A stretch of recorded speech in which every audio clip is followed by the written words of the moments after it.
প্রিয় লিসেনার্স, আসসালামু আলাইকুম। দেশ ও দেশের বাইরে যে যেখান থেকে আজকের আয়োজনের সাথে যুক্ত হচ্ছেন বা পরবর্তীতে হবেন, সকলকে জানাচ্ছি শুভেচ্ছা ও ভালোবাসা। আশা করি সবাই ভালো আছেন, সুস্থ আছেন। তো চলুন শুরু করি সেই ঘটনাটি। প্রিয় লিসেনার্স, এই ঘটনাটি নিয়ে আমি যদি সামান্য কিছু ভূমিকা না করি তাহলে আমার নিজের কাছেই কিছুটা খারাপ লাগবে। এই কারণে বলছি, এই ঘটনাটি আমি পড়ার আগে আমার ওয়াইফ পড়েছিল এবং পড়ার পর সে আমাকে বলে যে চুয়াডাঙ্গার হাফিজ নামে যে ছেলেটা আছে, এই ছেলেটি চমৎকার একটি ঘটনা পাঠিয়েছে, আমি কি তোমাকে একটু শোনাবো? তো আমি সাধারণত এভাবে ঘটনা শুনি না, নিজে পড়ি। তো আমি বললাম আচ্ছা ঠিক আছে, শোনাও। সে যখন ঘটনা শোনাতে শুরু করে ওই সময় আমার বাসার আরও কয়েকজন সদস্য আশেপাশে ছিল এবং প্রত্যেকে মন্ত্রমুগ্ধ হয়ে সেই ঘটনাটি শুনছিল। এবং এরপরে কি হলো, এমনকি 4 বছর বয়সী একটি ছোট বাচ্চা ওখানে বসা ছিল, সেও বলছে যে ফুপি এরপরে কি?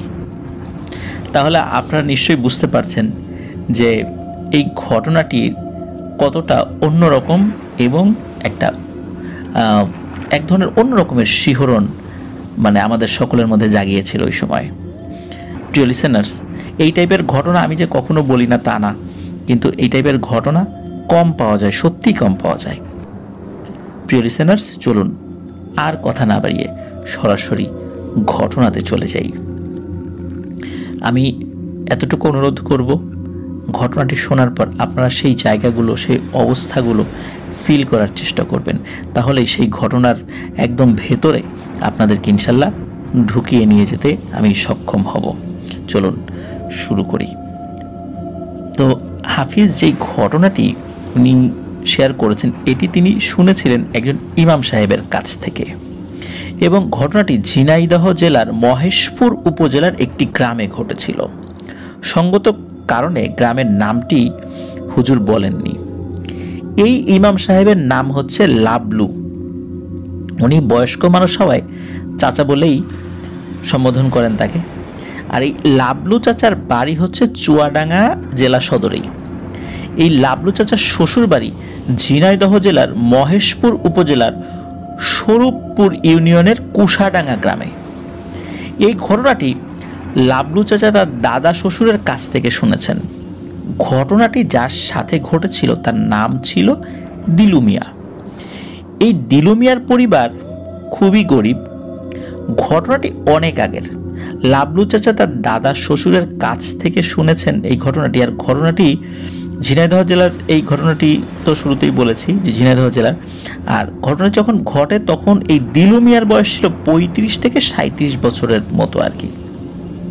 আর সময়টা ছিল মহান মুক্তিযুদ্ধের আগের। লাবলু চাচার দাদা শ্বশুর উনি সালটি ঠিকভাবে বলতে পারেনি, তবে তিনি বলেছেন যুদ্ধের 5 থেকে 7 বছর আগে হতে পারে ঘটনাটি। উনি আনুমানিকভাবে বলেছেন। তো এবার মূল ঘটনায় আসি। এই দিলু মিয়া একজন কৃষক ছিলেন আর পাশাপাশি বাড়িতে 2-1টা গরু পালতেন। দিলু মিয়ার বাড়ির পেছনে একটা নদী ছিল। এই নদী যেটা ভারত থেকে বাংলাদেশের সীমানায় প্রবেশ করেছে। এই নদীর পানি দিলু মিয়ার পরিবার ব্যবহার করত, নিজেরা গোসল করত, গরুকেও এই পানিতে গোসল করাতো এবং গ্রামের অনেকেই এই নদীতে তারা নিজেদের প্রয়োজনীয় কাজ সমাপ্ত করত। তো ঘটনাটি ঘটেছিল রোজার ঈদের ঠিক আগের রাতে, চাঁদ রাতে। দিলু মিয়ার 2টা গরু ছিল। বেশ কিছুদিন ধরে গরুটি পেলে পুষে বড় করছিলেন। তো এর মধ্যে একটি গরু বেশ মোটা তাজা ছিল। দিলু মিয়ার পরিকল্পনা ছিল ঈদের আগের রাতে, চাঁদ রাতে গরুটি জবাই করবেন। ওই গ্রামে একটা নিয়ম ছিল, সেটা হলো যে ঈদের দিন তো আসলে মানুষজন মাংস কিনতে যাওয়া, বিভিন্ন ঝামেলা, এই জন্য কি হতো, রাতের বেলা গরু ছাগল এগুলো জবাই করতো এবং রাতের বেলায় বেচা কেনা হতো। এটা ছিল ওই গ্রামের একটা নিয়ম আর কি। ওইভাবে মানুষজন বেচা কেনা করতো, নিজেরাই কিনতো, বাইরের লোকজন যে আসতো তা না, ওই গ্রামের লোকজনই কিনতো আর কি। আর পরে ওই রাতের বেলায় মাংস প্রসেস করে রাখতো অথবা রান্না করে রাখতো, পরের দিন খেত ঈদের দিন আর কি। এরকমটা ছিল আর কি। তো উনি কিন্তু কোনো পেশাদার কসাই ছিলেন না, তো উনি ওই চাঁদ রাতে গরুটা জবাই করবেন এরকম একটা পরিকল্পনা ছিল। তবে উনি কসাইয়ের কাজ টুকটাক পারতেন। আর ওই সময় যেহেতু গ্রামের পরিবেশ পরিস্থিতি আপনারা বুঝতেই পারছেন যে স্বাধীনতার 5-7 বছর আগের একটা সময় কেমন ছিল সেই পরিবেশটা। মানুষজনও খুব কম ছিল, অনেক দূরে দূরে বাড়ি ছিল। তো যাই হোক, সেদিন সন্ধ্যা ঈদের চাঁদ দেখা যায়। আর উনি গরু নিয়ে বাড়ি থেকে একটু দূরেই 4 রাস্তার একটা মোড় ছিল, সেখানে তিনি ওই গরুটা নিয়ে যান আর ইমাম সাহেবের জন্য অপেক্ষা করতে থাকেন। আর ইমাম সাহেব আসতে আসতে রাত প্রায় 8টা বেজে যায়, কারণ ওই গ্রামে তো আরও কিছু গরু ছাগল জবাই করতে হবে। তো উনি ওই জবাই করে ওই পর্যন্ত আসতে দেরি হয়ে যায় আর কি, কারণ ওনাকে আগে বলে রাখা ছিল। আর তখন তো মোবাইল ফোন ছিল না যে উনি কোথায় আছে সেটা জানবে এবং তাড়াতাড়ি আসতে বলবে, এই জন্য অপেক্ষা করছিল। আর ইমাম সাহেব মোটামুটি কাছাকাছি এসেছেন। ওই গরুটা ধরেছিল ওনার এক বন্ধু, দিলু মিয়া গরুটা ধরেছিল না আর কি, গরুর দড়ি ধরেছিল না। তো হঠাৎ করে কি হয়, ওই গরুটা তার বন্ধুর হাত থেকে ছুটে ওই নদীর দিকে চলে যায়। নদীর পাড় দিয়ে, নদীর যে শাখাটা মানে ভারত থেকে বাংলাদেশে এসেছে, তো ওই দিকে চলে যায়। ওই নদীর তীরে ছিল একটি পরিত্যক্ত শ্মশান, আর তার পাশেই ছিল একটি পরিত্যক্ত কুয়া, যেটা 1947 সালের দেশভাগের পর আর ব্যবহার করা হয়নি। ওই জায়গাটা খুব নির্জন, মানুষজন যায় না, ঝোপ জঙ্গল হয়ে গেছে আর কি। টোটালি ওই জায়গাটা আসলে অ্যাবান্ডন্ড মানে পরিত্যক্ত অবস্থায় আছে আর কি। তো এরপর আবার জঙ্গল আছে, তারপরে আবার ভারত বাংলাদেশের বর্ডার রয়েছে, মাঠ রয়েছে, এর অনেক পরে ভারতের গ্রাম রয়েছে। তখন তো এরকম মানে বর্ডারে ফেন্সিং করা ছিল না, মানে কাঁটাতারের বেড়া ছিল না, মানুষ পায়ে হেঁটে চলে যেতে পারতো। মানে ওই দিলু মিয়ার গরু যেই দিকে গেছে সেই দিকের আর একটা গ্রামের দূরত্ব অনেক বেশি ছিল। এক কথায় গরু যেদিকে গেছে ওই দিকে বাংলাদেশের আর কোনো গ্রাম নেই, বর্ডার তার অনেক পরে ভারতের একটা গ্রাম। আর শ্মশানের পাশ দিয়ে যে নদী গেছে, এই নদীর একটি পাশ এই দিলু মিয়ার বাড়ির পাশ দিয়ে গেছে। কিন্তু এখন দিলু মিয়া তার বন্ধু এই গরুর পিছু পিছু যায়, কিন্তু গরু তো আর কোনো ঝোপ জঙ্গল এগুলো বোঝে না, সে সোজা দিয়েছে দৌড়। সে জঙ্গল ঝোপঝাড় ভাঙতে ভাঙতে সামনের দিকে চলে যায়। আর দিলু মিয়া আর তার বন্ধু তারা ওই ঝোপ জঙ্গল ধরে না গিয়ে তারা রাস্তা ধরে গরু টার্গেট করে এগিয়ে যেতে থাকে। এক সময় এই দিলু মিয়া আর তার বন্ধু গরু থেকে বিচ্ছিন্ন হয়ে যায়। এভাবে প্রায় 1 ঘন্টা খোঁজার পর তারা দুইজন দেখে এই গরুটি একটি শিশু গাছের নিচে দাঁড়িয়ে রয়েছে। শিশু গাছ তো অনেকেই চিনে থাকবেন। তো ওই গরুটি দাঁড়িয়ে আছে এবং কিছু একটা খাচ্ছে। তখন দিলু মিয়া আর তার বন্ধু গরুটি দেখে কিছুটা স্বস্তি পায় যে না, গরুটা অন্তত পাওয়া গেল। এখন গরুটা যে ধরবে সেটা তো পরের ব্যাপার। এখন কথা হলো, এই শিশু গাছের কাছে যেতে হলে বেশ কিছু ঝোপঝাড় পার হয়ে তারপর ওই শিশু গাছের কাছে যেতে হবে। কিন্তু ওই গরুটি এক মনে নিচের দিকে তাকিয়ে কিছু খেয়ে যাচ্ছে। দিলু মিয়া আর তার বন্ধু কি করে, একটা মোটা ডাল হাতে নেয়, মানে তার হাতে একটা ডাল, তার বন্ধুর হাতে একটা ডাল আর কি। এই ডাল সামনে নিয়ে যে ঝোপঝাড় রয়েছে ওই ঝোপঝাড়ের দিকে আগাতে থাকে, ডালটা সামনে দিয়ে হালকা বাড়ি দিতে থাকে যাতে ওর ভিতরে কোনো সাপ পোকা থাকলে সেগুলো সরে যায়, তা পোকামাকড়গুলোকে সরিয়ে দেওয়া যায়। আর তখন কি হয়, এই ডাল দিয়ে ঝোপের মধ্যে আঘাত করলে তো একটা শব্দ হয়। এই শব্দ হওয়ার পরেই এই গরুটা দিলু মিয়ার দিকে তাকিয়েছে। আর সেই সময় ঘটে এক অদ্ভুত ঘটনা। কথিত আছে গল্পের গরু গাছে ওঠে, এবং সত্যি এই ঘটনাটি ঘটে। ওই গরু অন্য কোনো দিকে না দৌড়ে সোজা ওই শিশু গাছের উপরে ওঠা শুরু করে, এবং উঠতে উঠতে গরু একবারে গাছের শেষ মাথায় একটা চিকন ডালে উঠে গরু দাঁড়িয়ে খুব জোরে আওয়াজ করতে থাকে। এই চিৎকারটি ছিল খুবই ভয়ঙ্কর। বর্ষাকালে অনেকগুলো ব্যাঙ যেভাবে শব্দ করে ঠিক সেইভাবে। তো গরু কিন্তু স্বাভাবিকভাবে এরকম শব্দ করে না, আর গরুর তো খুর, সে গাছে উঠবে কিভাবে? কিন্তু সত্যি বানর যেভাবে গাছে ওঠে সেইভাবে গরু গাছে উঠে যায়। এই দৃশ্য দেখে দিলু মিয়া তার বন্ধু খুবই ভয় পেয়ে যায়। প্রথমত গরুর গাছে ওঠা, দ্বিতীয়ত গরু অদ্ভুত রকমের শব্দ করছে প্রচণ্ড জোরে। তখন দিলু মিয়ার বন্ধু দিলু মিয়াকে নিষেধ করে যে খবরদার দিলু, গরুর কাছে যাস না। দুজনই বুঝে নেয় এটা কোনো স্বাভাবিক ঘটনা ঘটছে না। তখন দিলু মিয়াকে তার বন্ধু বলে তাড়াতাড়ি বাড়ি চল এবং দ্রুত আমরা গিয়ে গ্রামের আরও কিছু মানুষজন নিয়ে এখানে আসি। তখন দিলু মিয়া তাদের সম্মতি দেয়। তখন তারা গ্রামে যায়, গিয়ে সবাইকে এই ঘটনা খুলে বলে। অনেকেই এই অদ্ভুত ঘটনার সাক্ষী হতে সাথে যেতে রাজি হয়, কেউ কেউ কৌতূহলবশত যায়। আর যেহেতু চাঁদ রাত ছিল, মানে পরের দিন ঈদ, সেহেতু অনেক রাত পর্যন্ত কিন্তু মানুষ বাইরে থাকে। আর ঈদ উপলক্ষে গরু ছাগল জবাই হয়েছে, সেইগুলো কেনা বেচা চলছে। এটা কিন্তু রোজার ঈদ, কিন্তু কুরবানি ঈদ না। তো তাই রাত বেশি হলো, রাস্তাঘাটে মানুষজন ছিল। তো ওই সময় 25 থেকে 30 জন লোক এই দিলু মিয়া তার বন্ধুর সাথে নিয়ে রওনা দেন। একসময় তারা চলে আসেন সেই শিশু গাছের কাছে, কিন্তু তারা এখন আর সেই গরুটিকে সেই শিশু গাছে দেখতে পায় না। কিন্তু তারা সবাই একটি আজব জিনিস দেখে। সেটা হলো এই শিশু গাছের নিচে অসংখ্য মাছের কাটা পড়ে রয়েছে। কিছু মাছের মাথা, লেজ ভাঙা ভাঙা অবস্থায় রয়েছে এবং সেই মাছগুলো দেখে প্রত্যেকের অভিমত ছিল এই মাছগুলো কিছুক্ষণ আগেই নদী বা পুকুর থেকে নিয়ে এসে মাত্রই খাওয়া হয়েছে। তখন সবাই মিলে গরু খুঁজতে শুরু করে। আশেপাশে ঝোপঝাড়, তারপরে এগুলো জায়গা কোনো কিছু বাকি রাখছিল, তন্ন তন্ন করে খুঁজছিল, কিন্তু কেউ গরুকে খুঁজে পায় না। তখন ওখানে যারা ছিল প্রত্যেকেই ধারণা করে ওই গরু কোনো অশুভ কিছুর খপ্পরে পড়েছে, তা না হলে গরু কেন গাছে উঠবে। তারপরও সবাই মিলে ভাগ হয়ে আশেপাশে অনেক খোঁজাখুঁজি করেও যখন গরু পায় না, তখন কিছু কিছু লোক বাড়ির উদ্দেশ্যে চলে আসে যে ধুর আর খুঁজে পাওয়া যাবে না।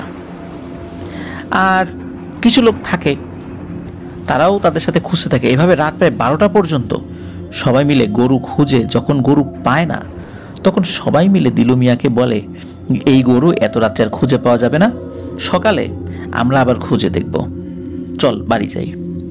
তো এই কথা বলে অনেকেই বাড়ির দিকে যায়। আবার কিছু লোক আগেই চলে গিয়েছে, আর বাকি যারা ছিল তার প্রত্যেকেই তো চলে যেতে সম্মতি প্রকাশ করে। তখন দিলু মিয়া সবাইকে চলে যেতে বলে, এমনকি দিলু মিয়া এতক্ষণ সাথে থাকা তার বন্ধুকেও চলে যেতে বলে। কিন্তু সবাই দিলু মিয়াকে এই গভীর রাত্রে এই মাঠের মধ্যে একা রেখে আসবে না। তো সবার পীড়াপিড়িতে দিলু মিয়া বাড়ি ফিরতে রাজি হয়। সবাই মিলে মাঠ থেকে গ্রামে চলে আসে আর যে যার মতো বাড়িতে চলে যায়। দিলু মিয়ার বন্ধু বাড়িতে চলে যায়, কিন্তু দিলু মিয়ার মন তো আর মানে না। এত বড় একটা গরু এতদিন ধরে পেলে পুষে বড় করেছে, আর সে তো এমনিতেই গরিব মানুষ। এখন এই গরু রেখে সে কিভাবে যাবে? তার মন তো মানে না। আর যার যখন কিছু হারায় তখন তার মনে হয় আর একটু খুঁজলেই পাওয়া যাবে। তাই দিলু মিয়ারও মনে হচ্ছিল আর একটু খুঁজলেই হয়তো বা গরুটা পেতাম। সবাই যখন গ্রামে এসে যার যার বাড়ি চলে গিয়েছিল, তখন দিলু মিয়া বাড়িতে গিয়ে একটা বড় দা হাতে নেয় এবং আবার বাড়ি থেকে বের হয় গরু খোঁজার উদ্দেশ্যে। বাড়িতে তার বউ, তার বড় মেয়ে এবং একটি ছোট ছেলে রয়েছে। তার ছোট ভাই ছিল আর মা বাবা ছিল। তারা প্রত্যেকে নিষেধ করেন দিলু মিয়াকে গরু খুঁজতে যেতে, কিন্তু দিলু মিয়া বলে আমি বেশি দূরে না, রাস্তার আশেপাশে গরু খুঁজে চলে আসব। পরিবারের অমতে সে বাড়ি থেকে বের হয়। আর যেহেতু ঈদের দিন পরের দিনই চাঁদ রাত, পরদিন সবাই খুব ভোরে ঘুম থেকে উঠে পড়বে। এদিকে ভোরবেলা দিলু মিয়ার বউ তার শ্বশুর শাশুড়ি মানে দিলু মিয়ার মা বাবাকে বলে রাতে তার ছেলেকে দেখেছে কিনা। যেহেতু দিলু মিয়া অনেক সময় বাড়ির বারান্দায় ঘুমাতো, এই জন্য দিলু মিয়ার বউ জিজ্ঞেস করে, কিন্তু দিলু মিয়ার মা বাবা বলে তার ছেলেকে নাকি তারা রাতে দেখেনি। তখন দিলু মিয়ার বউ বলে সে রাতে ঘরে ফিরে আসেনি। তারা ভাবে ছেলে হয়তো রাতে এসে বারান্দায় শুয়েছিল, ভোরের আলো ফোটার সাথে সাথে হয়তো গরু খুঁজতে গেছে। আর এই দিলু মিয়ার মা বাবা দুজনই বয়স্ক মানুষ ছিলেন। সকাল হয়ে গেছে, সবাই ঈদের নামাজ পড়তে যাচ্ছে, আর এদিকে দিলু মিয়া আসে না। দিলু মিয়া ঈদের নামাজের সময় সব সময় সে তার মা বাবাকে দেখতো, মা বাবাকে সালাম করতো, পরে তার বাবার সাথে ঈদের নামাজ পড়তে ঈদগাহের দিকে যেত। এখন দিলু মিয়া বাড়িতে নাই, তার মার মন খারাপ, বাবার মন খারাপ, তার ওয়াই, বাচ্চা কাচ্চা সবাই চিন্তা করছে। তো এই চিন্তা আস্তে আস্তে বাড়তে থাকে। যাই হোক, ঈদের নামাজ সকলে পড়ে যে যার বাড়িতে যায়। তারপর দিলু মিয়ার আত্মীয় স্বজন যারা আছে তাদেরকে দিলু মিয়া রাতে বেরোনোর পর তার যে আর কোনো খোঁজ নেই, সে রাত্রে বাড়ি ফেরেনি, এই কথা সবাইকে বলে। আর তার যেই বন্ধু আগের রাত্রে দিলু মিয়ার সাথে খোঁজাখুঁজি করেছিল তাকেও বলে। তখন তার বন্ধু আরও কয়েকজনকে সাথে নিয়ে দিলু মিয়াকে খুঁজতে বের হয়। আবার ওইদিকে তার আত্মীয় স্বজন, প্রতিবেশী সবাই মিলেই খুঁজতে বের হয়। এখন আর গরু খোঁজার দিকে কারো মন নেই, এখন দিলু মিয়াকে খুঁজে পেতে হবে, এটাই আসল কথা। সবাই মিলে যে মাঠে গত রাত্রে গিয়েছিল, মানে যেখানে একটা শিশু গাছের কাছে দিলু মিয়ার গরুকে দেখা গিয়েছিল, সেখানে খুঁজতে দেয়, কিন্তু সেখানেও দিলু মিয়ার কোনো হদিস নাই। এভাবে সারাদিন খুঁজেও দিলু মিয়াকে কেউই পায় না। কেউ বলে অত রাত্রে একা একা তার বের হওয়া ঠিক হয়নি, কেউ বলে গত রাত্রে গরুটার আচরণ ছিল অস্বাভাবিক, দিলু মিয়ার সাথে কি অস্বাভাবিক কিছু ঘটেছে কিনা। আবার কেউ বলে হয়তো গরু খুঁজতে খুঁজতে সে অনেক দূরে চলে গেছে, ফিরে আসবে পরে। বিভিন্ন মানুষ বিভিন্ন ধরনের মন্তব্য করতে থাকে। আর দিলু মিয়ার বাড়িতে দিকে কান্নার রোল পড়ে যায়। পরদিন গ্রামের মানুষ সবাই মিলে সিদ্ধান্ত নেয় আজকে আরো বেশি মানুষ দলে দলে ভাগ হয়ে চারদিকে খুঁজতে থাকবে, কোথায় গেল দিলু মিয়া। ঈদের দিন দিলু মিয়া বাড়িতে ফেরেনি, তাহলে চিন্তা তো বাড়াই স্বাভাবিক।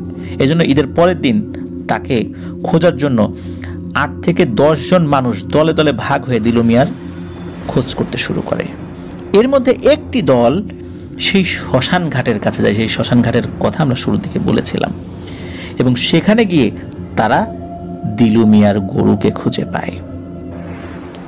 গরুটা ছিন্ন ভিন্ন অবস্থায় ছিল, গরুর মাথা পা সব আলাদা, এবং দিলু মিয়ার সাথে নিয়ে যাওয়া যে দাটা নিয়ে সে বের হয়েছিল সেই দা পড়ে থাকতে দেখে, এবং অনেকগুলো কুকুরের মতো প্রাণীর পায়ের ছাপ, আর হাতির পায়ের থেকেও, মানে পায়ের ছাপের থেকেও বিশাল কোনো একটা ছাপ, মনে হচ্ছে হাতির পা যত বড় এর থেকেও বড় কোনো পা যদি থাকে সেই পায়ের ছাপ সেখানে দেখতে পায়। কিন্তু দিলু মিয়ার কোনো হদিস পাওয়া যায় না, শুধু তার সেই দাটি পড়ে থাকতে দেখে সবাই। আশেপাশে তন্ন তন্ন করে খোঁজা হয়, কিন্তু দিলু মিয়াকে আর কোথাও পাওয়া যায় না। তখন সবাই বুঝতে পারে দিলু মিয়ার সাথে খারাপ কিছু ঘটেছে, আর তারা বাড়িতে ফেরত আসে সেই দাটা নিয়ে, এবং সবাইকে বলে যে গরুর ছিন্ন ভিন্ন দেহের কথা, আর সাথে থাকা যে দা পেয়েছে, আর তারা যা যা দেখেছে সবকিছু পরিবারের সদস্যদেরকে খুলে বলে। এভাবে আরো 3-4 দিন সবাই মিলে আশেপাশে দিলু মিয়াকে খুঁজতে থাকে, কিন্তু দিলু মিয়াকে আর কোথাও পাওয়া যায় না। সবাই ধরে নেয় দিলু মিয়ার সাথে সত্যি খারাপ কিছু হয়েছে, এবং দিলু মিয়া আর বেঁচে নেই। পরিবারের শোকের ছায়া নেমে আসে। তার বৃদ্ধ বাবা দিলু মিয়ার জন্য অনবরত কাঁদতে থাকে, তার মা কাঁদতে থাকে, তার সন্তান, তার স্ত্রী কাঁদতে থাকে। ছেলের চিন্তা করতে করতে বাবা অসুস্থ হয়ে পড়ে। এভাবে পার হয়ে যায় প্রায় 2.5 বছর। মানুষ দিলু মিয়াকে ভুলতেই বসেছিল। একদিন সকালে দিলু মিয়ার বাবা অসুস্থ ছিল যেহেতু, আর বার্ধক্যজনিত কারণে তিনি মারা যান। গ্রামের সবাই দিলু মিয়ার বাড়িতে ভিড় করে। চারদিক থেকে আত্মীয় স্বজন যারা ছিল সবাই আসতে থাকে। এর মধ্যে ঘটে এক অদ্ভুত ঘটনা। দিলু মিয়ার বাড়ির পাশে যেই নদীটি ছিল, হঠাৎ করে সেই নদীর পানি মনে হচ্ছে একটা বিশেষ জায়গায় ঘূর্ণিপাক খাচ্ছে, এবং ঘূর্ণিপাক খাওয়ার ওই জায়গাটা দিলু মিয়ার ঠিক বাড়ির কাছে, কারণ দিলু মিয়ার বাড়ি থেকে ওই নদীর শাখাটা খুব বেশি দূরে ছিল না, একদম কাছাকাছি ছিল।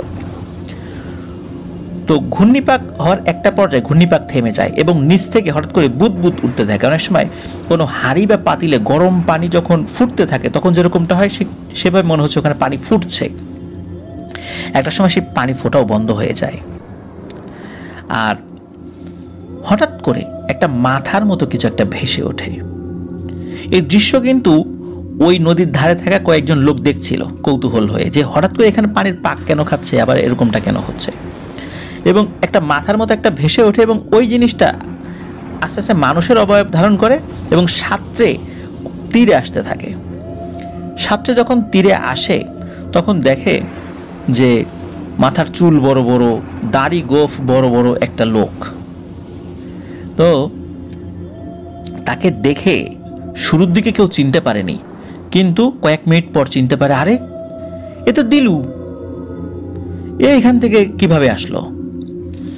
আর এই যে লাবলু সাহেব, যিনি ইমাম সাহেব, এই লাবলু চাচার দাদা শ্বশুর ওখানে ছিলেন। তার দাদা শ্বশুরের ভাষ্য মতে তার শরীরে সেই সময় যে পোশাকটা ছিল হারিয়ে যাওয়ার সময়, মানে সে ঘর থেকে যেটা পরে বের হয়েছিল ওইটাই সে পরেছিল।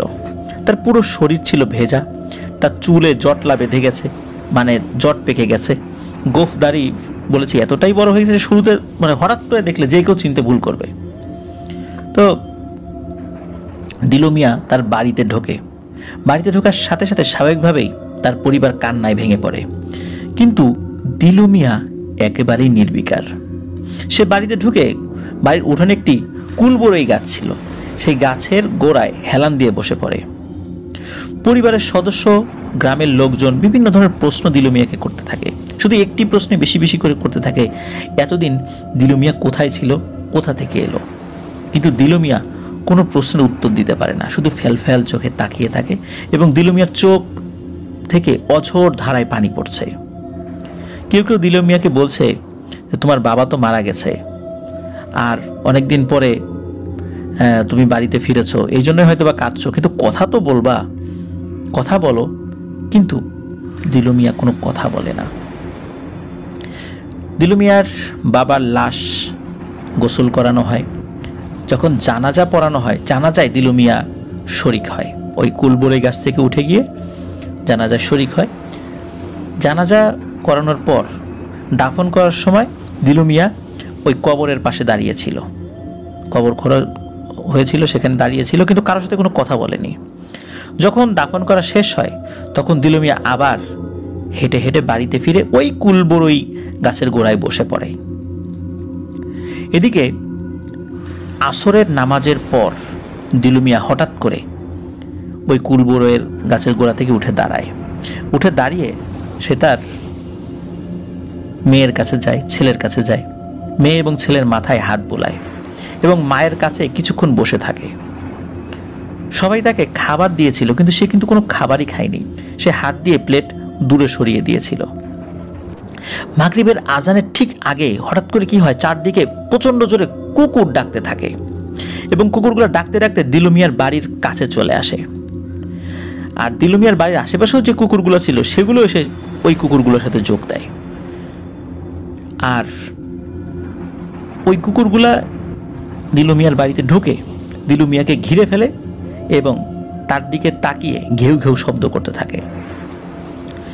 দিলু মিয়া কি করে, উঠে দাঁড়ায়। কুকুরের দিকে তার কোনো ভ্রুক্ষেপ নেই। পরিবারের প্রত্যেকটি সদস্যর দিকে সে খুব ভালো করে তাকায়। তখন তার চোখ দিয়ে অঝোর ধারায় পানি পড়ছিল। তার স্ত্রী, তার মেয়ে, তার ছোট ছেলে, তার মা সকলকে দেখে। তারপর সে আবার ওই নদীর দিকে হাঁটতে থাকে। ওই কুকুরগুলো দিলু মিয়ার পিছু নেয় এবং ডাকতে থাকে। দিলু মিয়া নদীর কাছে যায়, তখন হঠাৎ করে নদীর ওই যে জায়গাটায় হঠাৎ করে পাক শুরু হয় এবং বুদবুদি উঠতে থাকে। দিলু মিয়া যখনই এটা দেখেছে তখন সে আবার সাঁতার শুরু করে। সাঁতার দিয়ে ওই বুদবুদির কাছে গিয়ে দিলু মিয়া হারিয়ে যায়। গ্রামের কয়েকজন এটা দেখেছে। এটা দেখার পর যখন দিলু মিয়ার উঠে আসছে না, তখন আবার তারা সেখানে গিয়েছে সাঁতার কাটতে কাটতে। তখন কিন্তু আর ওই বুদবুদি নেই, একদম স্বাভাবিক হয়ে গেছে। ওখানে কিন্তু ওরকম স্রোতও ছিল না, একদম স্বাভাবিক ছিল। তখন অনেকে ডুব দেয়, কিন্তু দিলু মিয়াকে আর কোথাও খুঁজে পাওয়া যায় না। তো যাই হোক, এটা নিয়ে আবার চিৎকার চেঁচামেচি শুরু হয়ে যায় যে দিলু মিয়া পানিতে ডুবে গেছে। তারপরে অনেক খোঁজাখুঁজি হয়েছে ওই জায়গাটাতেই, কিন্তু দিলু মিয়াকে আর কোথাও খুঁজে পাওয়া যায়নি। ওদিকে পরিবারের লোকদের মধ্যে আবারও কান্নার রোল পড়ে যায়। একে তো পরিবারের একজন মুরব্বী সদস্য মারা গেছেন, তারপরও 2.5 বছর পর পরিবারের এক সদস্য ফিরে এসেছে। ফিরে আসার পর আবারও সে চলে গেল। তো দিলু মিয়া পুনরায় নিখোঁজ হওয়ার পর গ্রামের মানুষের মধ্যে বিভিন্ন ধরনের সন্দেহ জাগে। কারণ দিলু মিয়া মারা গেছে এটা তো সবাই ধারণাই করে নিয়েছিল। এখন কথা হচ্ছে, দিলু মিয়া যেহেতু এইভাবে রহস্যজনকভাবে এসেছে আবার রহস্যজনকভাবে চলে গেল, তখন সকলে বিশ্বাস করে যে দিলু মিয়ার সাথে সত্যি অস্বাভাবিক কিছু হয়েছে এবং যেভাবেই হোক দিলু মিয়াকে ফিরিয়ে আনতে হবে এবং এটা সম্ভব। ওই গ্রামে অনেকেই টুকটাক কবিরাজি করত। দিলু মিয়ার পরিবার সব কবিরাজের সাথে যোগাযোগ করে, কিন্তু কোনো কবিরাজ দিলু মিয়ার বিষয়ে কোনো সমাধান দিতে রাজি হয় না। শুধু একটা কথাই বলে, দিলু মিয়ার সাথে যা ঘটেছে সেটা খুবই ভয়াবহ, যেই এই বিষয়ের সমাধান দেওয়ার চেষ্টা করবে সে সহ তার পরিবার একদম নিশ্চিহ্ন হয়ে যাবে। পরে তারা স্থানীয় এক মসজিদের ইমাম সাহেবের সাথে কথা বলেন। ইমাম সাহেব একদিন সময় নেন, তিনি বিষয়টা দেখবেন বলে আশ্বস্ত করেন। পরের দিন যখন দিলু মিয়ার পরিবার ওই ইমাম সাহেবের সাথে দেখা করেন, তখন ইমাম সাহেব বলেন দিলু মিয়াকে নিয়ে কোনো তথ্য তার অধীনে থাকা জিনেরা দিতে চায়নি। জিনেদেরকে অনেকবার বলার পরেও দিলু মিয়া সম্পর্কে কোনো তথ্য বলতে তার অপারগতা প্রকাশ করছে এবং ওই জিনেরা নাকি দুহাত করজোরে সেই ইমাম সাহেবকে বলেছে যে দোহাই লাগে, দিলু মিয়ার সম্পর্কে কোনো প্রশ্ন আমাদেরকে জিজ্ঞেস করবেন না এবং দিলু মিয়ার বিষয়ে কোনো তথ্য আমরা দিতে পারবো না। যদি বিন্দুমাত্র চেষ্টা করি তার বিষয়ে তথ্য অনুসন্ধান করার, তাহলে আমরা আর বেঁচে থাকতে পারবো না, আমরা আমৃত্যু কারাগারে কাটাতে হবে এমনও হতে পারে, অথবা আমাদের মৃত্যুদণ্ড দিতে পারে। সুতরাং এই প্রশ্ন আমাদেরকে করবেন না। তখন হুজুর বুঝে যান দিলু মিয়ার সমস্যার সমাধান করা এটা কোনো জিনেদের পক্ষে সম্ভব নয়, এই সমস্যার সমাধান কোনো মানুষের পক্ষেই করা সম্ভব, কোনো জিন এটা কোনো সমাধান দিতে পারবে না। এমত অবস্থায় এই হুজুর, ওনার একজন ওস্তাদ যিনি সিলেটে ছিলেন, একজন কামেল একজন হুজুর, তখন দিলু মিয়ার পরিবারকে বলেন যে আমি তো এটার কোনো সমাধান করতে পারলাম না, এই কামেল হুজুরের ঠিকানাটা নেন, আমার কথা বলবেন, আপনারা তার সাথে যোগাযোগ করেন, ইনশাল্লাহ উনি আপনাদের হয়তো নিরাশ করতে চাইবেন না, কারণ তিনি অনেক বড় বুজুর্গ একজন ব্যক্তি, আল্লাহ তাআলা ওনাকে অনেক ভালোবাসেন, উনি হয়তোবা যদি আল্লাহর কাছে দোয়া করেন এই সমস্যার সমাধান হতে পারেন। সবাই রাজি হয় সেই কামেল হুজুরের সাথে দেখা করার জন্য। দিলু মিয়ার পরিবার থেকে দিলু মিয়ার ভাই, তারপর তার যে বন্ধু ওই যে ঈদের রাত্রে গরু খুঁজেছিল তার সাথে, যার হাত থেকে মূলত গরুটা ছুটে গিয়েছিল, এবং দিলু মিয়ার মা, এই কয়জন মিলে সেই কামেল হুজুরের সাথে দেখা করার জন্য সিলেটে গিয়েছিল। দিলু মিয়ার মাকে সাথে নেওয়ার উদ্দেশ্য ছিল দিলু মিয়ার মায়ের দিকে তাকিয়েও যদি হুজুর এই কাজটি করতে রাজি হন। তারা সিলেট যান এবং খুব সহজেই এই কামেল হুজুরের কাছে পৌঁছে যান, কারণ ওই হুজুরকে মোটামুটি সবাই চিনতেন। আর তাদের হুজুরের মাদ্রাসায় পৌঁছাতে বেশ সময় লেগে যায়, কারণ ওই সময়ে ওই ঝিনাইদহ থেকে সিলেট যাওয়ার যে দূরত্বটা এটা তো অনেক ছিল, কয়েকদিন লেগেছিল পৌঁছাতে, কারণ তখন তো রাস্তাঘাট তো ভালো ছিল না, ঢাকায় আসতে হবে, ঢাকা থেকে আবার সিলেট যেতে হবে, পথটাও তো অনেক বেশি, তাই না? তো যাই হোক, দিলু মিয়ার পরিবার সেই কামেল হুজুরের কাছে যান, গিয়ে সালাম দেন এবং হুজুরকে দিলু মিয়ার সাথে ঘটে যাওয়া সম্পূর্ণ যেই ব্যাপারটা যতটুকু তারা জানতেন সেইটুকু বলেছেন। আর এই দিলু মিয়ার মা দিলু মিয়ার ঘটনা বলার সময় অনেক কান্না করছিল, তার ছেলের বউ, তার ছেলে মেয়েকে নিয়ে কতটা অসহায় জীবনযাপন করছে সব কিছু হুজুরকে বলেন। হুজুর সব ঘটনা শুনে এবং তারা যে অনেক দূর থেকে এসেছেন এই বিষয়টি হুজুরকে খুব ব্যথিত করে, এত দূর থেকে আসছেন আপনারা। তো একটা জিনিস বলে রাখা ভালো, তারা হুজুরের সাথে সাক্ষাৎ করেছে দুপুরের জোহরের নামাজের পর। হুজুর সব কিছু শুনে একটা দিন সময় নেন এবং বলেন আমি আপনাদের সাথে আগামীকাল সকালে এই বিষয় নিয়ে ইনশাল্লাহ কথা বলবো, আর আপনারা আমার মেহমান, আপনাদের থাকা খাওয়ার সকল বন্দোবস্ত আমি করে দিচ্ছি। তো ওনাদের থাকা খাওয়ার সকল বন্দোবস্ত হুজুর নিজ দায়িত্বে করে দেন। পরদিন সকালবেলা হুজুর লোক দিয়ে দিলু মিয়ার পরিবারকে ডেকে পাঠান, যেখানে তাদেরকে রাখা হয়েছিল সেখান থেকে ডেকে পাঠান তার কাছে। দিলু মিয়ার পরিবারের যারা গিয়েছিল সবাই সেখানে আসে। তখন হুজুর দিলু মিয়ার মাকে বলে, দিলু মিয়ার যে মেয়ে আছে তার বয়স কত? তখন দিলু মিয়ার মা বলে, দিলু মিয়ার 2 সন্তানের মধ্যে তার মেয়ে বড় সন্তান, তার বয়স 13 বছরের মতো হবে। তখন হুজুর বলেন, আপনার এই নাতনিকে খুব দ্রুত বিয়ে দিয়ে দেবেন, খুব অল্প সময়ের মধ্যে। আর পুরো গ্রামের মানুষকে দাওয়াত দিবেন, বিশেষ করে প্রত্যেকটা বাড়ি থেকে একজন করে। আর যত দ্রুত সম্ভব এটা দিতে হবে, সম্ভব হলে এই সপ্তাহের পরের সপ্তাহে যে শুক্রবার আসে শুক্রবারটা বিয়ের দিন নির্ধারণ করেন, এবং এই সময়ের মধ্যেই আপনাদেরকে কোনো পাত্র খুঁজে বের করতে হবে।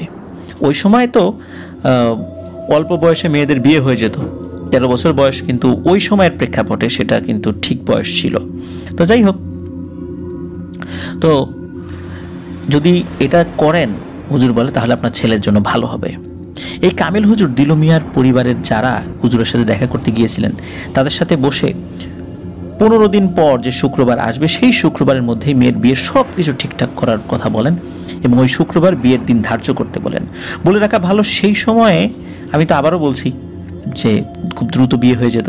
তো যাই হোক, কিছু সময় পর এই হুজুর দিলু মিয়ার ভাই আর তার বন্ধুকে একটু বাইরে যেতে বলেন। তিনি দিলু মিয়ার মায়ের সাথে একটু একা কথা বলতে চান। তখন তারা দুজন বাইরে যান। তখন হুজুর একটা দোয়া পড়েন। দোয়া পড়ার পরে বলেন যে এই মুহূর্তে আমার আশেপাশে কোনো জিনও নেই, কোনো বার্তাবাহক জিনও নেই যে কোনো তথ্য এখান থেকে ফ্ল্যাশ হবে। সুতরাং আপনাকে আমি কিছু কথা বলবো, এই কথাগুলো আপনার ভেতরে রাখবেন, কাউকে জানতে দিবেন না, এবং এই কাজটা আপনাকেই করতে হবে। তখন হুজুর দিলু মিয়ার মাকে একটা ছোট কাচের বোতলের মধ্যে পানি দেন এবং তিনি বলে দেন, এই মেয়ের বিয়ের দিন, মানে দিলু মিয়ার মেয়ের বিয়ের দিন তোমার ছেলে আবার আসবে এবং মেয়ের বিয়ে হওয়া পর্যন্ত ছেলে থাকবে। ঠিক মাগরিবের আজানের আগ মুহূর্তে এই ছেলে আবার পানির মধ্যে ডুব দিয়ে অদৃশ্য হয়ে যাবে। এই ছেলে যখন আসবে তখন খুব কৌশলে এই পানি তাকে খাওয়াতে হবে, আর এই পানি খাওয়ার সাথে সাথে ছেলে অজ্ঞান হয়ে যাবে, মানে দিলু মিয়া অজ্ঞান হয়ে যাবে। তারপর যখন জ্ঞান ফিরবে তখন ছেলে স্বাভাবিক হয়ে যাবে, কথা বলতে পারবে। ইনশাল্লাহ এর মধ্যেই আমরা আপনার বাসায় হাজির হব। এবং এই যে কথাটা, এই কথাটা কাউকে বলা যাবে না, তাহলে কিন্তু এই পানির গুণাগুণ নষ্ট হয়ে যাবে। আর এটাও বলে দেন সেই হুজুর যে আপনার ছেলে যে কথা বলতে পারছে না, বিষয়টা এরকম নয়, সাময়িক সময়ের জন্য আপনার ছেলের কথা বলার শক্তিটা নষ্ট করে দেওয়া হয়েছে। যদি এই পানিটা খাওয়ান তাহলে আপনার ছেলে আবার কথা বলতে পারবে এবং তার কাছ থেকে আমরা বিস্তারিত জানতে পারবো, তখন কাজ করাটা সুবিধা হবে। আর আবারও বলছি, কাউকে এই কথা শেয়ার করা যাবে না, বিশেষ করে পানির কথা। আর পরবর্তীতে ওই হুজুর দিলু মিয়ার ভাই এবং বন্ধুকে ডেকে বলে, আপনাদের সাথে ওই মেয়ের বিয়ে সম্পর্কিত যে বিষয়গুলো বলেছি কাউকে এলাকায় গিয়ে এর মূল বিষয়ে বলবেন না। তো যাই হোক, তারা আবার রওনা দেন। কয়েকদিন সময় লাগে তাদের বাড়িতে আসতে।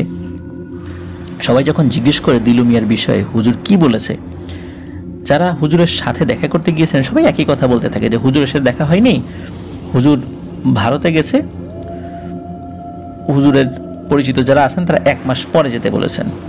এর বাইরে তারা আর কিছু বলে না গ্রামের মানুষকে। এদিকে হাতে সময় কম, ওই মেয়েকে বিয়ে দেওয়ার জন্য ছেলে খোঁজা শুরু করে। এক পর্যায়ে ওই গ্রামের একটা ছেলের সাথে বিয়ে ঠিক হয়। বিয়ের দিন ধার্য করা হয় সেই শুক্রবারে, যে শুক্রবার হুজুর বলে দিয়েছেন। শুরু হয় গ্রামে প্রতি পরিবার থেকে একজন করে দাওয়াত দেওয়ার কাজ। দেখতে দেখতে শুক্রবার চলে আসে, বাড়িতে বিশাল আয়োজন চলছে। ঠিক দুপুরবেলা নদীতে, তখন অনেকেই গোসল করছে জুম্মার আগে, ওই সময় নদীর মাঝখানে ঘূর্ণিপাক শুরু হয়। আর এই ঘূর্ণিপাকের ভেতর থেকে আবার হঠাৎ করে কিছু একটা ভেসে ওঠে এবং সাঁতার কাটতে কাটতে তীরে চলে আসে। তখন সবাই দেখে, আরে এটা কেউ না, এই কয়েকদিন আগে, সপ্তাহখানেক আগে যে দিলু মিয়া আবার যে হারিয়ে গিয়েছিল সে দিলু মিয়া আবার ফেরত এসেছে। আর দিলু মিয়ার ওই দৃশ্য দেখে সবাই ভয় পেয়ে দ্রুত নদী থেকে উঠে পড়ে। তার দিকে হইচই শুরু হয়ে যায় যে দিলু মিয়া আসছে, দিলু মিয়া আসছে। আর যেহেতু দিলু মিয়ার বাড়ি তো নদীর পাশেই ছিল, দিলু মিয়া দ্রুতই তার বাড়িতে পৌঁছে যায়। গ্রামের মধ্যে খবর উঠে যায় দিলু মিয়া আবার ফেরত এসেছে। দিলু মিয়া কি করে, সোজা বাড়িতে গিয়ে সেই কুল গাছের নিচে হেলান দিয়ে বসে পড়ে। সেই একই পোশাক, একই রকমের চুলদাড়ি। প্রথমবার দিলু মিয়া যখন এসেছিল তখন কিন্তু সবাই কৌতূহলবশত দেখতে এসেছিল, কিন্তু এইবার দিলু মিয়ার কাছেও কেউ যাচ্ছে না, ভয়ে সবাই ভয়ে দূরে সরে যাচ্ছে। দিলু মিয়ার মা, ভাই, বউ, ছেলে মেয়ে সবাই দেখা করতে আসে। তারা অনেক কথা জিজ্ঞেস করে, কিন্তু দিলু মিয়া কোনো কথারই উত্তর দিতে পারে না। ঠিক আগের মতোই নির্বিকার ভাবে তাকিয়ে আছে এবং চোখ দিয়ে অঝোর ধারায় পানি পড়ছে। এর মধ্যে মেয়ের বিয়ে হয়ে যায়, বরযাত্রী বউ নিয়ে চলে যায়, একই গ্রামের তো কাছাকাছি আর কি, যাদের দাওয়াত ছিল তারাও দাওয়াত খেয়ে চলে যায়। আসরের সময় দিলু মিয়ার মা দিলু মিয়ার কাছে আসে একটা গ্লাসে করে পানি সাথে নিয়ে। দিলু মিয়ার মা দিলু মিয়াকে বলে, বাবা আমি জানি আমরা তোমাকে কোনোভাবেই ধরে রাখতে পারবো না, আমিও আর হয়তো বেশি দিন বাঁচবো না, এরপর তোর সাথে বাপ আমার আর দেখা হয়তো জীবদ্দশে নাও হতে পারে, তো আমার শেষ একটা ইচ্ছা, আমার হাতের এক গ্লাস পানি তুই খা, এর আগেও তো আসছিলি কিছুই খেলি না, মেয়ের বিয়ে হলো কিছুই খেলি না, অন্তত এক গ্লাস পানি তো খেয়ে যা। এই কথা বলে দিলু মিয়ার মা পানির গ্লাসটা এগিয়ে দেয়। দিলু মিয়া কিছুক্ষণ চুপচাপ থেকে মায়ের হাত থেকে পানির গ্লাসটা নেয় এবং অল্প সময়ের মধ্যে সে ঘুমিয়ে পড়ে, মানে অল্প সময়ের মধ্যে, অজ্ঞানও না, সে ঘুমিয়ে পড়ে বা অজ্ঞান হয়ে গেছে এরকমটা আর কি। তো সবাই তখন তাকে ধরে একটা রুমের মধ্যে নিয়ে রেখে দেয়। এর কিছু সময় পরেই সে কামেল হুজুর চলে আসেন, আর সাথে আসেন 13 জন যুবক, যারা প্রত্যেকেই কোরআনে হাফেজ ছিলেন। তখন হুজুর দিলু মিয়া যে রুমের ভেতরে আছে সেই রুমের ভিতরে একা যান এবং ভেতর থেকে দরজা বন্ধ করে দেন। কিছু সময় পর হুজুর বের হন এবং বলেন যে দিলু মিয়াকে ঘরের বাইরে উঠোনে নিয়ে আসেন সবাই ধরাধরি করে। যাই হোক, দিলু মিয়াকে উঠোনে নিয়ে আসে সবাই। তখন হুজুর দিলু মিয়ার চারদিকে 4 কোণার একটা বৃত্ত আঁকে, মানে একটা বৃত্ত, সেই বৃত্তর আবার মানে একটা বর্গাকৃতির একটা চিহ্নের ভিতরে বৃত্ত, মানে সেটার আবার 4টা কোণা আছে। তো প্রতিটি বৃত্তে মানে প্রতিটি পাশে 4 কোণার 4 পাশে একজন করে কোরআনে হাফেজকে দাঁড় করিয়ে দেওয়া হয়।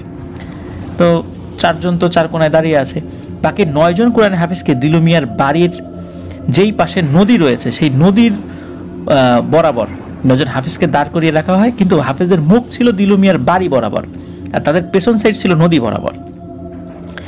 আর সেই কামেল হুজুর, সেইখানকার স্থানীয় এক হুজুর যিনি ছিলেন, যিনি খবর দিয়েছেন, তাকেও ডেকে আনা হয়। সেই কামেল হুজুর ছিলেন দিলু মিয়ার মাথার কাছে দাঁড়িয়ে, আর স্থানীয় যে ইমাম সাহেব তিনি ছিলেন এই দিলু মিয়ার পায়ের কাছে দাঁড়িয়ে। এরপর কি হয়, ঠিক মাগরিবের আজান দেবে এর 5 মিনিট আগে নদীতে ঘূর্ণিপাক শুরু হয়ে যায়। নদীর পানি 8 থেকে 10 ফুট নাকি উপরে উঠে যায়, মনে হচ্ছে জলোচ্ছ্বাস শুরু হয়ে গেছে। এর কিছুক্ষণ পর বিশাল ঝড় শুরু হয়, কিন্তু সবগুলো কিন্তু হচ্ছে দিলু মিয়ার বাড়ি কেন্দ্রিক, অন্য কোথাও না। ওই ঝড় বা বাতাস অন্য কোথাও নাই।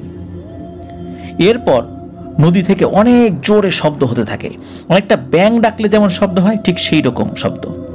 এর মধ্যেই মসজিদ থেকে মাগরিবের আজান শুরু হয়ে যায়, আর আজান শুরু হওয়ার সাথে সাথে সবকিছু একদম নিস্তব্ধ হয়ে যায়, যেন একটু আগে কিছুই ঘটেনি। তখন হুজুর বলে, আলহামদুলিল্লাহ, আপাতত কোনো সমস্যা নেই, তবে আমাদের কাজ কিন্তু এখন অনেক বাকি রয়ে গেছে। আমরা মাগরিবের নামাজ পড়ে আপনাদের বাড়িতে আসব। দিলু মিয়ার মাকে বলেন, আপনার ছেলেকে আপনি গোসল করিয়ে রুমে নিয়ে যান। এই বলে হুজুর সহ তার টিম মসজিদে চলে আসেন। তারা মাগরিবের নামাজ পড়ে দিলু মিয়ার বাড়িতে যান। দিলু মিয়ার বাড়ির লোকজন তাদের রাতের আপ্যায়ন করেন। খাওয়া দাওয়া শেষে সবাই আবার মসজিদে ফেরত যান, সেখানে রাত্রি যাপন করেন এবং হুজুর বলে যান দিলু মিয়ার যখন জ্ঞান ফিরবে সাথে সাথে যেন তাকে ডাকা হয়।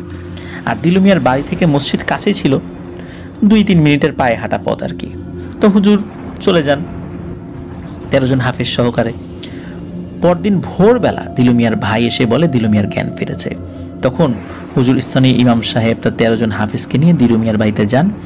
গিয়ে দেখেন দিলু মিয়াকে ঘিরে সবাই বসে রয়েছে। তখন হুজুর সবাইকে রুম থেকে দূরে সরে যেতে বলেন। শুধু স্থানীয় ইমাম আর সেই কামেল হুজুর এবং 13 জন কোরআনে হাফেজকে ভিতরে রেখে রুম বন্ধ করে দেন এবং সবাইকে আশেপাশে আসতে নিষেধ করে দেন, মানে বাইরের লোকদেরকে।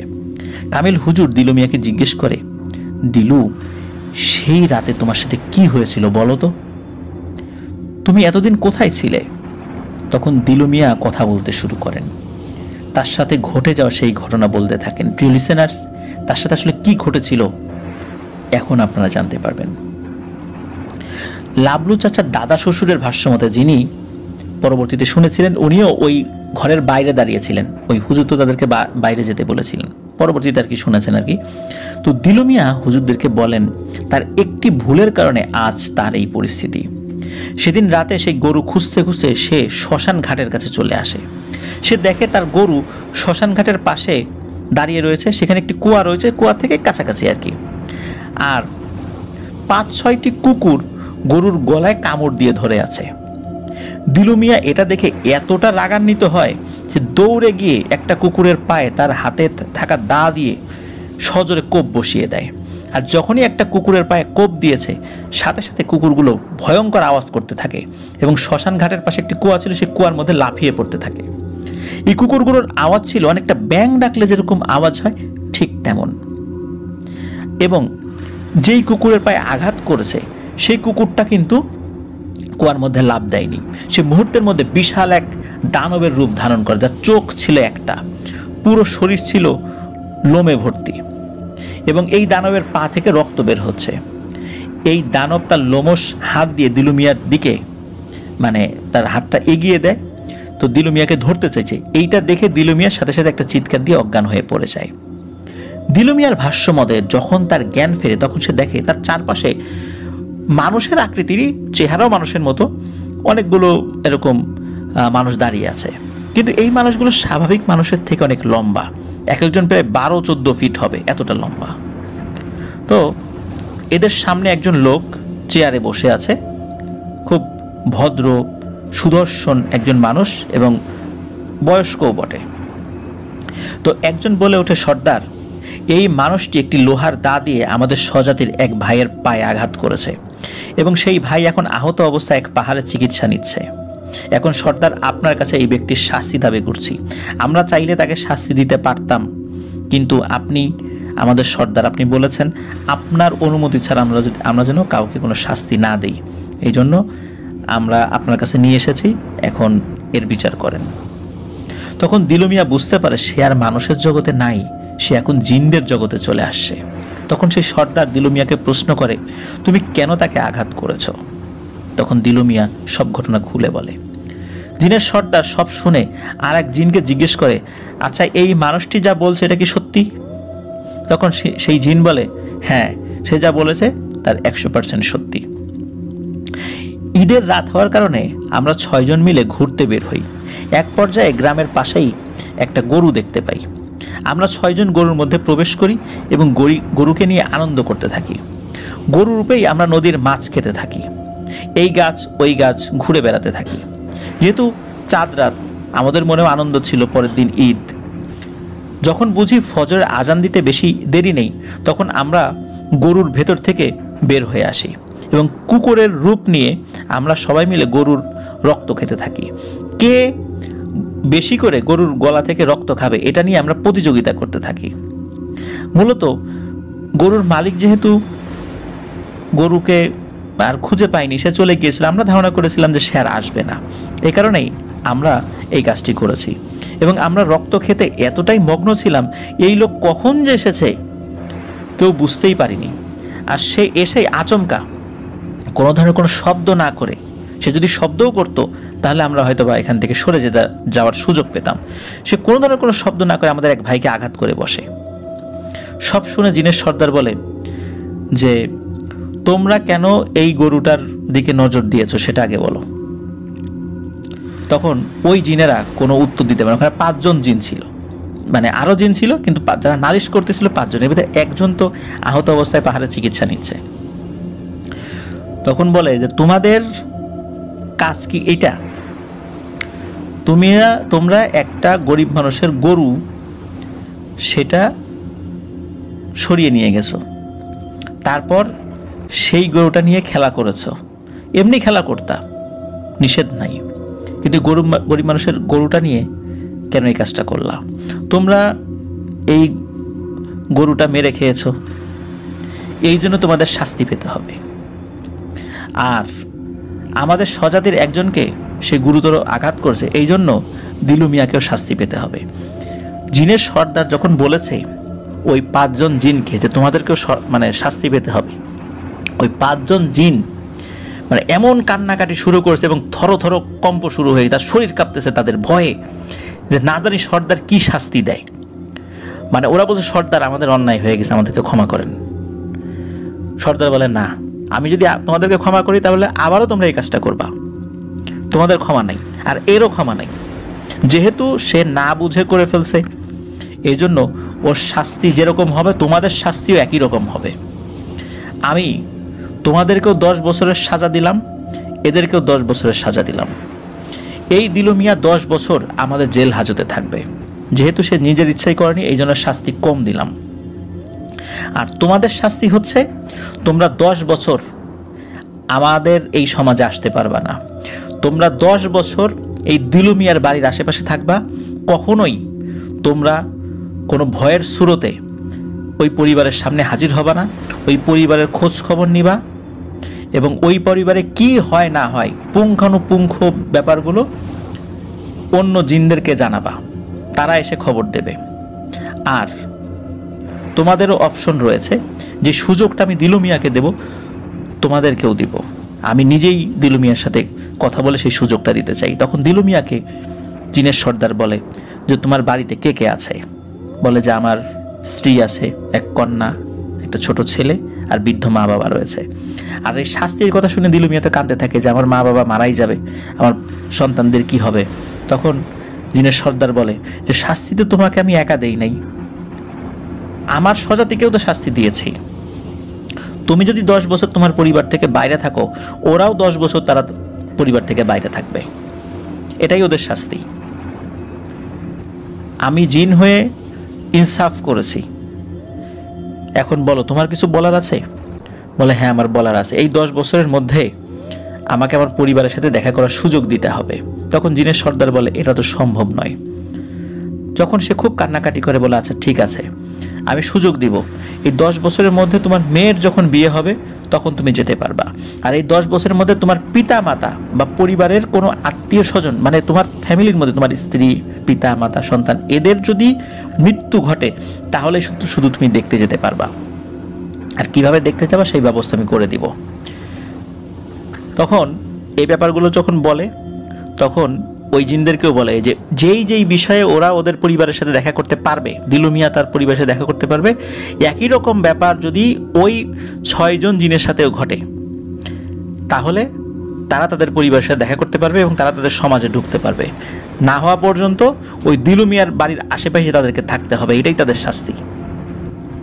ওই জিনেরাও কান্নাকাটি শুরু করে যে সর্দার এরকম শাস্তি আমাদেরকে দিয়েন না, আমাদের অন্যায় হয়েছে। তখন বলে যেহেতু আমার কাছে বিচার চলে আসছে, এটা আমাকে করতেই হবে। তো জিনের সর্দার এই শাস্তিটা দিলু মিয়াকে দেন। দিলু মিয়াকে কয়েকজন লোক এসে ধরে নিয়ে যায়, একটা রুমের মধ্যে নিয়ে যায়। শুরুতে ওই রুমটা অন্ধকার, পরবর্তীতে আলোকিত হয়। ওই রুমের পাশে আর একজনকে নাকি দিলু মিয়া দেখেছে, আর একজন মানুষকে। তো দিলু মিয়া তাকে বাংলাদেশি, মানে তার যে ভাষা, তাকে জিজ্ঞেস করে আপনার বাড়ি কোথায়, কোথা থেকে আসছেন? সে লোকটা তো আসলে ভাষা বোঝে না, সে শুধু বলছে ইন্দোনেশিয়া ইন্দোনেশিয়া।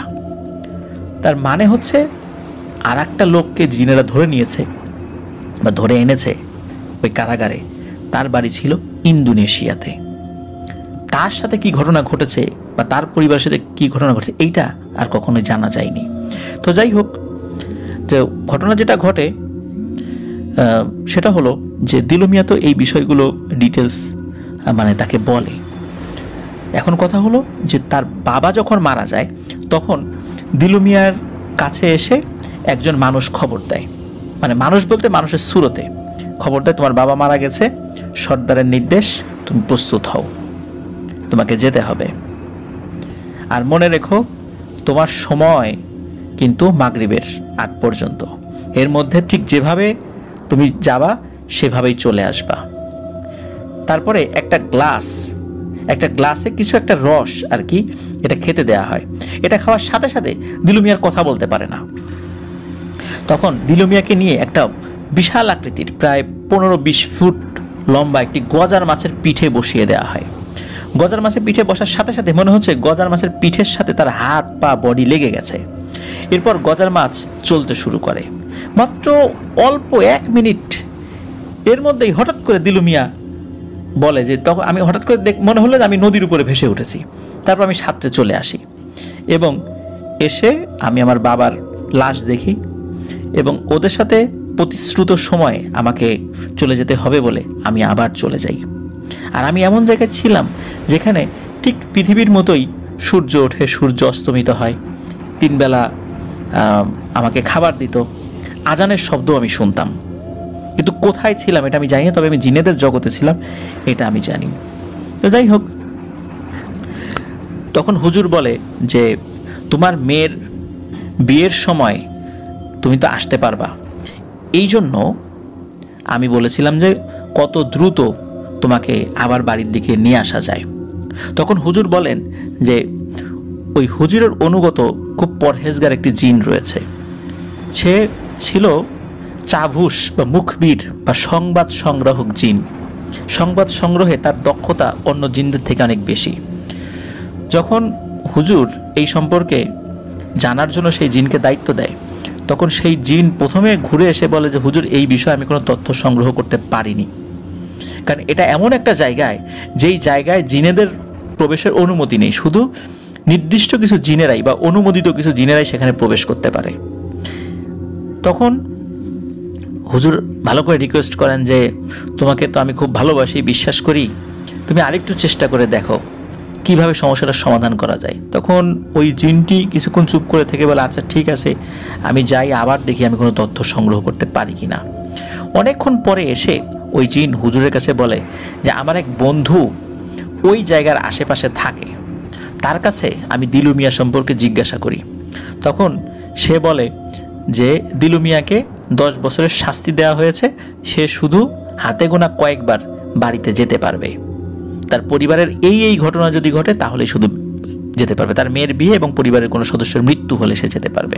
এবং অন্য যে জিনেরা, যে 6 জন জিন, একজন তা আহত ছিল, পরে তাকেও ধরে নিয়ে তার বাড়ির কাছে রেখে আসা হয়েছে। এই 6 জন জিনের শাস্তি হচ্ছে এই 10 বছর দিলু মিয়ার শাস্তি শেষ হবে, এই 6 জন জিনের শাস্তিও শেষ হবে। তো এই তথ্যটা শুধু জেনে আসে, কিন্তু এতটুকু তথ্যের বাইরে কোনো জিনের ক্ষমতা নাই এই বিষয়ে উপকার করা, শুধু এতটুকুই তথ্যই আনতে পেরেছিল। কিন্তু কোথায় রাখা হয়েছে, কোন জেলখানায় রাখা হয়েছে, এই বিষয়েও ওই জিনটি কোনো তথ্য দিতে পারেনি। তো তার বন্ধু জিনের কাছ থেকে এই তথ্য নিয়ে এসে হুজুরকে জানায়। তখন হুজুর এই কারণেই বলেছিল যে মেয়ের বিয়ের দিন তো তাহলে দিলু মিয়া আসবে, আর দিলু মিয়া আসলেই তাকে খুব কৌশলে আটকে ফেলতে হবে এবং তারপরে এই সমস্যার সমাধান করতে হবে। তো যাই হোক, এভাবে প্রাথমিক একটা সমস্যার সমাধান হয়, কিন্তু ফাইনাল সমস্যার সমাধান কিন্তু হয়নি, কারণ দিলু মিয়ার শাস্তি কিন্তু শেষ হয়নি। কেবল 2.5 বছর 20 দিনের মতো শাস্তি অতিক্রান্ত হয়েছে। 2.5 বছরের মাথায় তো তার বাবা মারা গেলে সে আসে, আবার এই যে 2 সপ্তাহ পর তার মেয়ের বিয়েতে আসে, এই তো সময়, এখনও কিন্তু তার শাস্তি আরও অনেক বাকি রয়ে গেছে। তো যাই হোক, এটাও বলা ছিল দিলু মিয়া যদি বাড়িতে গিয়ে কোনো কারণে না ফেরত আসে তাহলে তাকে তো ধরে নিয়ে আসা হবে এবং আমৃত্যু জিনেদের কারাগারে তাকে থাকতে হবে। এ কারণে দিলু মিয়া কিন্তু চলে যেতে বাধ্য হয়েছিল। তো যাই হোক, এখন যেটা হয়, হুজুর বলেন যে আজকে মাগরিবের আজানের আগ মুহূর্তে আমরা শ্মশানের সেই জায়গায় যাব এবং কুয়ার কাছে যাব। স্থানীয় সেই মসজিদের ইমাম সাহেব, দিলু মিয়া, তার মা এবং সেই কামেল হুজুর এবং সাথে থাকা 13 জন কোরআনে হাফেজকে নিয়ে সেই কুয়ার কাছে যান সেই হুজুর। ছোট্ট একটা সূচ বের করেন, তার 13 জন শিষ্যের আঙ্গুল থেকে 1 ফোঁটা করে রক্ত নেন এবং দিলু মিয়ার আঙ্গুল থেকেও 1 ফোঁটা রক্ত নেন এবং এই রক্তগুলো একটা শিশিতে ভরেন এবং তার সাথে ওনার কাছে থাকা আরেকটা বোতলে কিছু পানি ছিল, সেই পানির সাথে ওই রক্ত মেশান। ওই রক্ত এবং ওই পানি মিশ্রিত, মানে ওই ইয়েটা আর কি, কুয়ার মধ্যে ফেলে দেন এবং কুয়ার মধ্যে ফেলার আগে ওই কুয়ার চতুর্দিকে একটা বন্ধনী দিয়েছিলেন, একটা দাগ দিয়েছিলেন। তো যাই হোক, কুয়ার মধ্যে ফেলার অল্প কিছুক্ষণের মধ্যেই, তখনও কিন্তু সন্ধ্যা একদম লাগেনি, অন্ধকার হয়নি, 4 থেকে 5 ফুট লম্বা একটা সাপ কুয়ার উপরে উঠে আসে। এটা দেখে ওই কামেল হুজুর, মানে একটা সাপ না, কয়েকটা সাপ আর কি, তো সাপগুলোর উদ্দেশ্যে বলেন, আমি তোমাদের সাথে কথা বলতে চাই না, তোমাদের সর্দারের সাথে কথা বলতে চাই, তাকে গিয়ে আমার সালাম জানাও। এই কথা শোনার পর ওই সাপগুলো একদম স্বাভাবিকভাবেই আবার কুয়ার মধ্যে থেকে যেভাবে এসেছিল আবার সেভাবেই চলে যায়।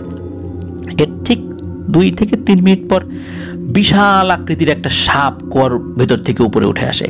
এই সাপটি ফনা তুলে রেখেছিল এবং কুয়া থেকে প্রায় 20 হাত উপর পর্যন্ত ওই ফনা এবং তার বডিটা ছিল আর কি, এমনভাবে ছিল। এটা দেখে হুজুর তাকে খুব সুন্দর করে আসসালামু আলাইকুম রহমতুল্লাহ বলে সালাম দেন এবং বলেন যে আমি আপনাকে অনুরোধ করছি আপনি আপনার স্বাভাবিক চেহারায় আসেন, এই চেহারায় আমি আপনার সাথে কথা বলতে পারছি না। এবং আশেপাশের লোকজন ভয় পাচ্ছে। তখন ওই সাপটি আবার ঠিক যেভাবে এসেছিল কুয়ার মধ্যে চলে যায়। এর অল্প সময়ের মধ্যেই কুয়ার ভিতর থেকে একজন বৃদ্ধ, খুব সুন্দর চেহারা একজন বৃদ্ধ সে উঠে আসে এবং তখন ওই বৃদ্ধ সালামের উত্তর নেন যে ওয়ালাইকুম আসসালাম রহমতুল্লাহ। তখন কামেল হুজুর ওই জিনের সর্দারকে বলেন, আপনি কেন অন্যায়ভাবে এই ছেলেটিকে শাস্তি দিয়েছেন? আপনি এই ছেলেটার এই শাস্তি থেকে মুক্তি দেন, আপনি সেটা পারবেন। তখন জিনের সর্দার বলেন, আমি এই ছেলেটিকে এভাবে মুক্তি দিতে পারি না, আমি তাকে অন্যায়ভাবে তো শাস্তি দেইনি, আমি অন্যায়ভাবে তখন শাস্তি দিয়েছি বলে আপনি বলতে পারেন যে আমি অন্যায় করেছি। যদি আমি শুধু তাকে শাস্তি দিতাম, আমি তো আমার স্বজাতির 6 জনকেও শাস্তি দিয়েছি যারা দিলু মিয়ার সাথে অন্যায় করেছে। তো আপনি কিভাবে আমাকে বললেন যে আমি অন্যায় করেছি দিলু মিয়ার সাথে? তখন কামেল হুজুর বললেন যে আমি মানছি আপনি আপনার জায়গা থেকে ন্যায় বিচার করেছেন, কিন্তু এটাও তো বুঝতে হবে যে এই ছেলেটি তো জানতো না, ও তো মানুষ, ও কি জিনদের এইসব বিষয় জানে? কুকুর রূপে যারা গরুকে আক্রমণ করেছে তারা তো জিন ছিল, ওরা তো সে জানতো না। আর দেখেন ওর চিন্তায় তার বাবা মারা গেছে, তার মাকে দেখেন এখানে এসেছে, ও তো বৃদ্ধা একজন মানুষ। তখন বৃদ্ধার মা এবং দিলু মিয়া দুজনেই কান্নাকাটি করতে থাকে। একটা পর্যায়ে জিনের সর্দার কামেল হুজুরের দিকে তাকিয়ে থাকেন, অনেকক্ষণ চুপ করে থাকেন এবং তিনি দেখতে পান যে ওই সময় ওই যে 6টা জিন, সেই জিনও সেখানে এসেছে। এরাও কান্নাকাটি করছে, কারণ ওরাও তো পরিবারের কাছে যেতে পারছে না, ওরাও কান্নাকাটি করছে। এখন স্বজাতি 6 জনের কান্না, মানুষের কান্না, এগুলো দেখে জিন বলে আচ্ছা ঠিক আছে, আমি দিলু মিয়াকেও শাস্তি থেকে নিষ্কৃতি দিয়ে দিলাম এবং আমার যেই স্বজাতির 6 জন ওদেরকেও শাস্তি থেকে মওকুফ করে দিলাম, ওরা ওদের পরিবারের কাছে যেতে পারবে। এবং জিনের সর্দার এটাও বলেন যে দেখেন, আপনি ইনসাফের কথা যখন বললেন, একটা কথা বলি, আমি যদি দিলু মিয়া এই যে দা দিয়ে কোপ দিয়েছে, আমি যদি এই বিচারটা না করতাম তাহলে কি হতো জানেন? তাহলে আমার স্বজাতির মধ্যে থাকা কিছু দুষ্টু প্রকৃতির জিনেরা এই ঘটনার প্রতিশোধ নিতে গিয়ে দিলু মিয়ার পরিবারকে শেষ করে দিত। তো 10 বছর শাস্তির পরে দিলু মিয়া এমনিতে পরিবারের কাছে আসতো, স্বাভাবিকভাবে জীবনযাপন করত, ওর পরিবারও ধ্বংস হতো না, দিলু মিয়াও বেঁচে থাকতো। তো এই কারণেই আমি মূলত শাস্তিটি দিয়েছিলাম এবং একই সাথে ওই 6 জন জিনকে শাস্তি দিয়েছিলাম ভবিষ্যতে এই কাজটি যেন তারা না করে, কারণ তারা পিশাচ শ্রেণীর কোনো জিন না, তারা এভাবে কোনো মানুষের সম্পদ নষ্ট করতে পারে না, এটা তাদের কাজ না। এই কারণেই আমি এই শাস্তিটা তাদেরকে দিয়েছি, যাতে করে ওরাও পরবর্তীতে নিজেদেরকে সংশোধন করে এবং ওদেরকে দেখে আমার সম্প্রদায়ের যারা যারা আছে, আমার রাজ্যের যে জিনেরা আছে তারাও যেন সতর্ক হয়। তখন হুজুর জিনের এই ইনসাফের বিচারে ওই জিন সর্দারকে উপর খুশি হন, জিনের সর্দারের জন্য দোয়া করেন এবং জিনের সর্দারও সকলের জন্য দোয়া করেন এবং বলেন যে আপনি এই কুয়ার চারদিক থেকে যে বন্ধনী দিয়ে রেখেছেন এই বন্ধনীটা তুলে নেন, কারণ আমার সম্প্রদায়ের লোকেরা এটার মধ্যে ঢুকতে পারছে না। তখন হুজুর সেই 13 জন হাফেজকে নির্দেশনা দেন যে দ্রুত এই কুয়ার চারদিক থেকে এই বন্ধনীটা মুছে দাও। তখন তারা ওই বন্ধনীটা মুছে দেয়। তখন উভয়ই সালাম বিনিময় করে ওই জায়গা থেকে বিদায় নেন এবং ওই হুজুর, ওই 6 জন জিন তারাও ওই কুয়ার মধ্যে চলে যায়। এভাবে দিলু মিয়ার এই সমস্যার সমাধান হয়। প্রিয় লিসেনার্স, এই সমস্যার সমাধানের পর সেই কামেল হুজুর তিনি সিলেট চলে যান, তার মাদ্রাসায় চলে যান। বহু আগের ঘটনা। তো শোনা যায় যে ওই হুজুর পরবর্তীতে ওই বয়সের কারণে চোখে কম দেখতেন, অনেকে তাকে অন্ধ হুজুর বলে মানে চিনতেন আর কি। পরবর্তী সময় সেই হুজুরও মারা গেছেন আমি শুনেছি। তো যাই হোক, মুক্তিযুদ্ধের সময় যেহেতু বর্ডার খুব কাছাকাছি ছিল, দিলু মিয়া তিনি সপরিবারে ভারত চলে গিয়েছিলেন। কারণ আরেকটা ভারত যাওয়ার পিছনে আরেকটা কারণ ছিল, অনেকেই তার কাছে অহেতুক প্রশ্ন করতে আসতো, তিনি স্বাভাবিক জীবনযাপন করতে পারছিলেন না, যেখানে যেত তাকে এইসব বিষয় নিয়ে শুধু প্রশ্ন করতো। তো উনি খুব বিরক্ত হতেন, যার কারণে মুক্তিযুদ্ধের সময় তিনি ইন্ডিয়াতে চলে গিয়েছেন। তারপরে তার সম্পর্কে আর কিছু জানা যায়নি। তো লাবলু চাচা, মানে যিনি যে ইমাম সাহেব লাবলু চাচা, যার কাছ থেকে ঘটনা পাওয়া গেছে, সেই লাবলু চাচার দাদা শ্বশুর হচ্ছে দিলু মিয়াদের স্থানীয় এলাকারই একজন। তো তিনি নিজেই ঘটনাটি প্রত্যক্ষ করেছেন। উনিও ইমাম সাহেব ছিলেন, অন্য একটা মসজিদের ইমাম সাহেব ছিলেন আর কি। তো প্রিয় লিসেনার্স, এটা ছিল ঘটনা। আসলে এই ঘটনার সত্য মিথ্যা যাচাই করা এখন অনেক কঠিন। পৃথিবীতে এমন অনেক ব্যাপার হয় যেগুলো আসলে সত্য মিথ্যা এখন আমাদের পক্ষে যাচাই করা সম্ভব নয়, কিন্তু অনেক রহস্যময় ব্যাপার যেগুলো সত্য। প্রিয় লিসেনার্স, দীর্ঘ একটি ঘটনা আপনাদের সামনে উপস্থাপন করলাম। তো আশা করছি এই ঘটনাটি আপনাদের ভালো লেগেছে।